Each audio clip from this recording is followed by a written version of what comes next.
At first glance, Bridgerton presents itself as a confection. Silk gloves, candlelight, bodies choreographed through ballrooms like ornamental objects. Desire glimmers everywhere, but it is carefully staged, carefully managed.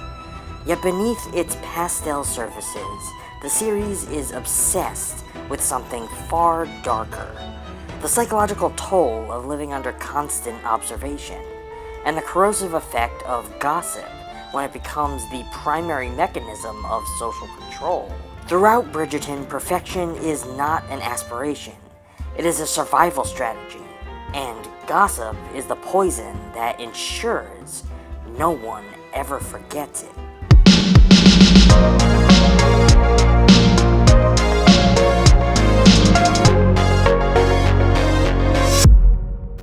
Before we begin, this video is sponsored by Plex. For more information, stick around after the video to learn how to corral your movies, TV shows, and music from all your streaming services into one place. Stop scrolling, start streaming, get Plex.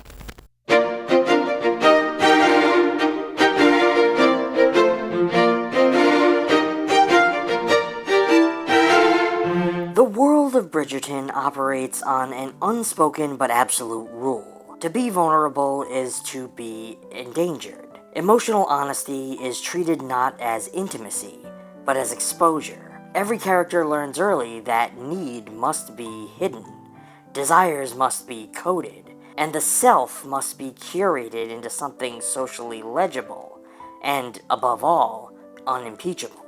This is a society that confuses decorum with morality, and presentation with worth.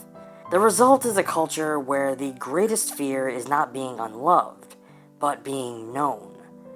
Gossip functions as the series' omnipresent threat, embodied most clearly in Lady Whistledown, but structurally upheld by everyone around her. It is tempting to read Whistledown as a singular villain, or trickster figure, but psychologically she is merely the loudest expression of a collective pathology. Gossip in Bridgerton is not idle chatter.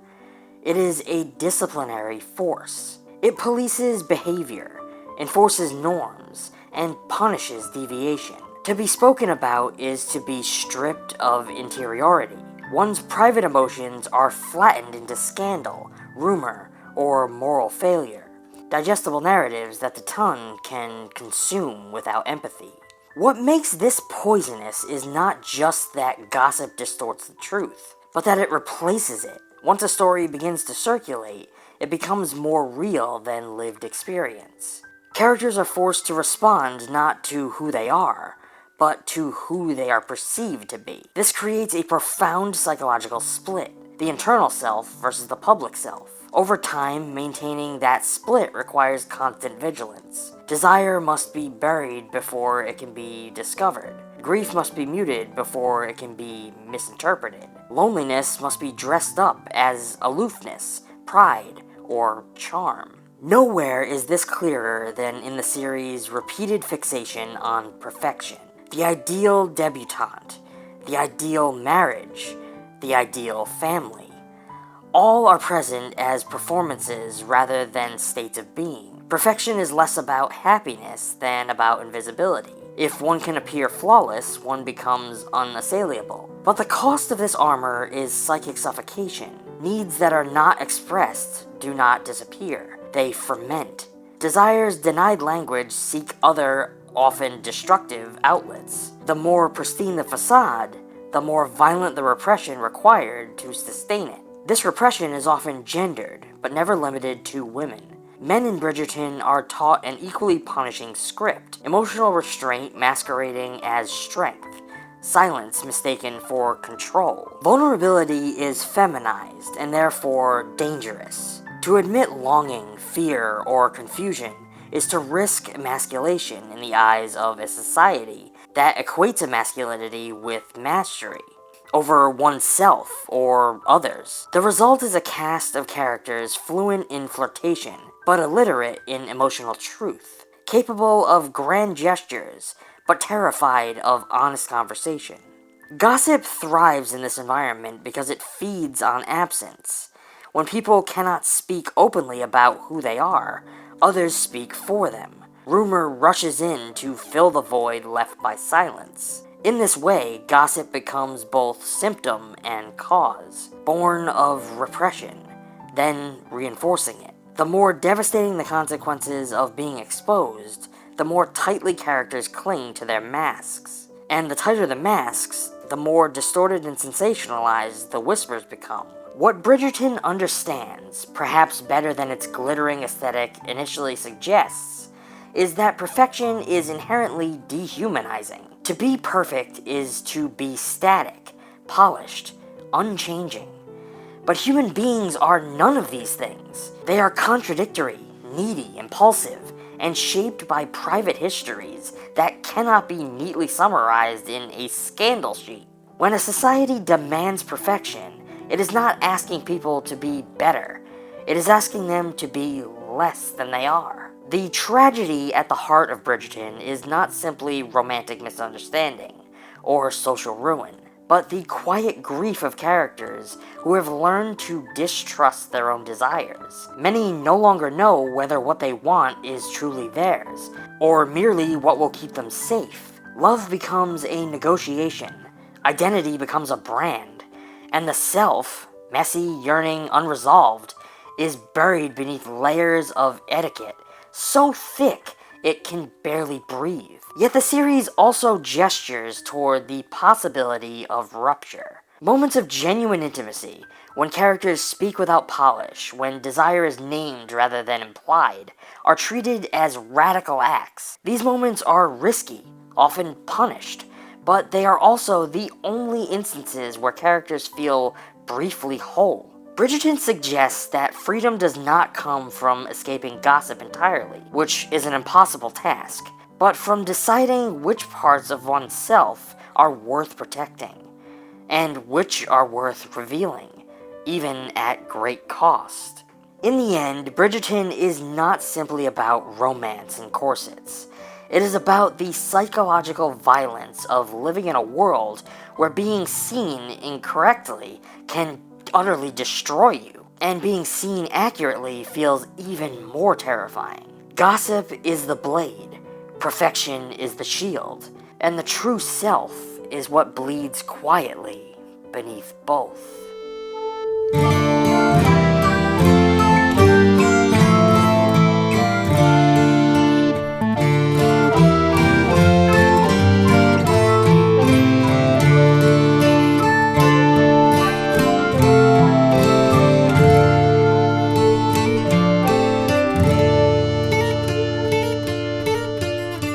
Managing the overwhelming number of streaming services that we all subscribe to can be a nightmare, making us wish for some sort of one-stop destination for all of our movies, TV shows, and music. Well, thankfully, Plex has the answer, bringing together free ad-supported movies, shows, and live TV with the power to search and add to your watch list any title ever made, no matter which streaming service it's on. Plex keeps everything in one place, even for theater releases. Discover more and search faster by customizing your experience. Add friends, share thoughts, and find your next binge-worthy title. Track your favorite actors with Discover credits. See all their movies and shows in one place. Stream your own movies, TV shows, music, and photos anywhere on any device. And best of all, Plex is a free streaming app for everyone, supported by ads that help bring you content from partners like Lionsgate, AMC, and even A24. Stream instantly from your computer, phone, tablet, game console, smart TV, or streaming media player. While you don't need an account to use Plex, signing up does give you extra benefits, such as your own universal watch list, the ability to customize search results, seamlessly watching across all devices, and more. And if you want to unlock even more incredible features, consider joining Plex Pass. Plex Plex's premium subscription, which gives power users advanced features for managing personal media libraries. Just follow the link down in the description today to join more than 17 million users worldwide who trust Plex as their entertainment concierge, helping them discover, organize, and enjoy the best content across all of their favorite platforms. Stop scrolling, start streaming, get Plex. Well, friends, that's gonna be all for now. If you liked the video, I urge you to give it a thumbs up, subscribe if you aren't already. I know many of you watching aren't yet subscribed, so help support the channel. Subscribe. If you'd like to go the extra mile and support the channel even more, we do have a Patreon. And if you sign up for our Rated R tier level, you can get yourself access to the ETF Digital Archive. We get a lot of compliments about the VHS collection that you guys see in the background of almost all of our videos. Well, we have been hard at work slowly digitizing that collection and creating a place where we can share it with all of you.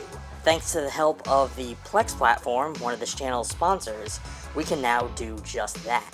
This is our way of doing our part to help preserve that gritty, nostalgic VHS look and feeling before it's gone forever.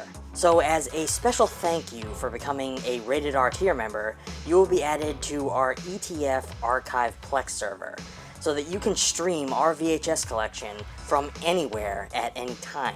It's basically like having a streaming service for VHS, which I think is pretty cool. We also have a Mercari store, where you can go and get yourself a little piece of the ETF archive.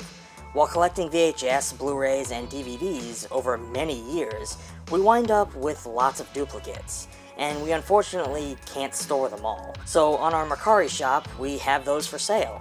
Purchasing those not only expands your collection, but makes room for us to expand ours. All the links for everything are down in the description. Until next time, stay safe, and as always, thanks for watching.